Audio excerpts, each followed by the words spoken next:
কষ্ট হয় কিন্তু চেষ্টা করব বলার।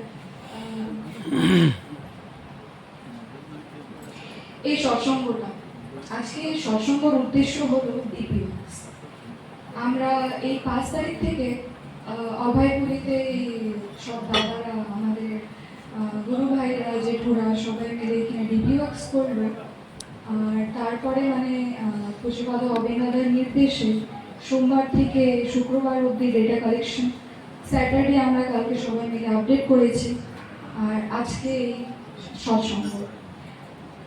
আমাদের থেকে ডিপিওএক্সটা অ্যাকচুয়ালি কি না, ডিপিওএক্স হলো আমাদের মানে কোভিডের পরে আমাদের থেকে অনেকজনই ঠাকুরের থেকে দূরে চলে গেছিল, তাদেরকে ফিরে আনা ঠাকুরের কাছে, সেটাই হলো ডিপিওএক্স।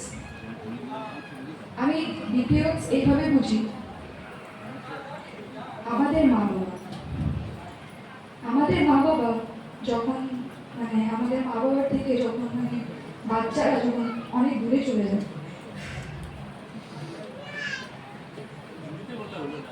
হ্যাঁ আমাদের আমাদের মানে আমরা যখন বাচ্চারা যখন মা বাবার থেকে অনেক দূরে চলে যায়, তখন আমাদের মা বাবাদের অনেক কষ্ট হয়, অনেক কষ্ট হয়। উনি মানে মা বাবারা অনেক অনেক দুঃখ লাগে যে আমাদের বাচ্চারা অনেক দূরে চলে গেছে। ওইভাবে ঠাকুরের দিকে যে সরে গেছে, তো ঠাকুরকে অনেক কষ্ট হচ্ছে। তো আমরা ডিপিওএক্স কেন করবো, কেন কি আমরা ঠাকুরের কাছে যদি তাদেরকে ফিরে দিই আর আনিয়ে দিই, তাহলে ঠাকুর অনেক খুশি হবে। সেই কারণে আমাদের ডিপিওএক্স করতে হয়। তো আমি ডিপিওএক্স করেছি, আর ডিপিওএক্স করে আমি নিজের জীবনের একটা ঘটনা বলছি। টমটমদা বললেন যে কি করে ডিপিওএক্স করলে অনেক ভালো হয়, কি হয়, আমাদের কেন করতে হয়। আমি এই যে অ্যাসাইন করা কাজ করে হয়েছিল আমাদের বঙ্গাইগাঁও ডিস্ট্রিক্টে, তখন আমার মানে অ্যাকচুয়ালি বুকে আমার মানে টিউমার ছিল দুটা, 1.75 সেন্টিমিটার করে দুটা ছিল। তারপর অ্যাসাইন মানে যখন মানে সুপার থার্টির কাজ চলছিল, তখন মানে কি করে দেওঘরে যখন গেছিলাম, তখন আমাদের প্রচুরতা অভিনেতা বলেছিলেন কি করে এই মন্দিরা বড় বলে একজন আছে, তার কাছে তুই দেখাবি। তো ঠিক আছে, কিন্তু এখানে বঙ্গাইগাঁওতে আসার পর কিছু মানে অসুবিধার জন্য মানে আর সোনোগ্রাফিটা একটু লেট হয়ে গেল আমার করা। তো সোনোগ্রাফি করতে যাই তখনই, যখন মানে সুপার থার্টির কাজ আমাদের এখানে, তো এটা সেটা হয়েছিল আপনার মার্চের দিকে হয়েছিল, যখন আমি সোনোগ্রাফি করেছিলাম। তারপরে আমার কিছু গ্যাপ হয়ে যায় 2 মাসের। আমি তারপর তো আমি মানে সোনোগ্রাফিটা মানে রিপোর্টটা পাঠিয়েছিলাম কোকরাঝাড়ে। তারপর দাদা মানে দিগন্তদা বলেছিলেন যে কি আপনার অপারেশন করতে হবে। তো ঠিক আছে হবে। তারপরে 2 মাসের গ্যাপে আমরা আমাদের সবাই মিলে অনেক ডিপিওএক্স করলাম, অ্যাসাইন করা হয়েছিল। তো সেইভাবে আমাদের লিস্টের হিসাবে আমরা এরিয়া আমাদেরকে ঘুরতে বলেছিল, সেটাইতেই আমি ব্যস্ত ছিলাম। আর মানে আমি যে আর অপারেশনে যাবো করাতে, সেটা মানে আমি আর করিনি তখন। তো তখন সুযোগ হলো মে মাসে যাওয়ার। তো মে মাসের 2 তারিখে আমি কি করে আমাকে ডেকেছিল সেই কোকরাঝাড়ে। তো কোকরাঝাড়ে যাওয়ার পর মানে দিগন্ত ডাকলো আমাকে। তো ডাকার পর আমাকে চেক করছে যে কি করে আছে কিনা এখন টিউমারটা। তো তখন উনি মানে চেক করাতে আমার আমার যে টিউমারটা যে ছিল, টিউমারটা অ্যাকচুয়ালি পুরো 9 হয়ে যায় 2 মাসে।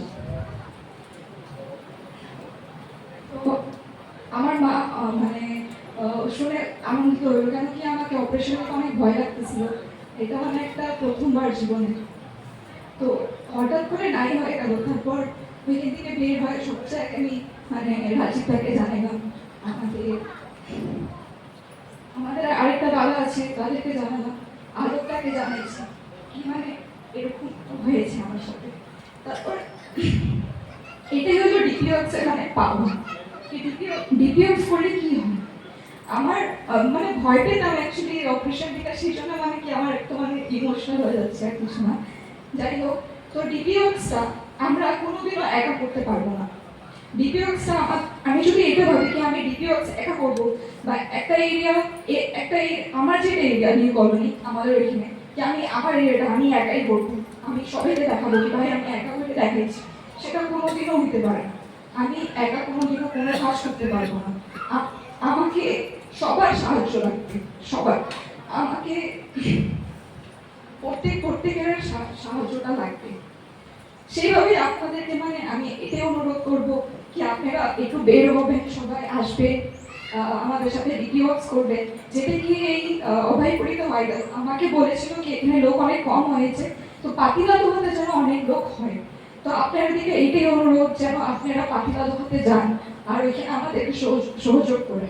আমাদের অনেক দরকার, কেন কি আমরা যদি ঠাকুরের কাছে যদি ব্যস্ত না থাকি তাহলে আমরা আমরা মানে অন্য কোথাও যেতে আমাদের সময় লাগবে না। এই কারণে আর আমাকে আর এখন রিসেন্টলি কালকের থেকে মানে পাতিলা দেওয়াতে হবে, তারপর যোগী গোপাতে হবে, তারপরে আমাদের যেটা আমাদের বঙ্গাইগাঁও সেখানে 8080তে কাজ হবে। তো সবার থেকে এটাই অনুরোধ যেন সবাই আপনারা আসেন আর কি আমাদের হেল্প করেন, আমাদের সাথে কাজ করেন। আমাদেরকে অনেক ভালো লাগবে। মানে কোনো কাজ একা তো হয় না, আপনাদের সহযোগ লাগবেই আমাদেরকে। আর আমি এখানে বলে আমার নিজের ইষ্টপ্রসঙ্গ শেষ করছি। জয় গুরু।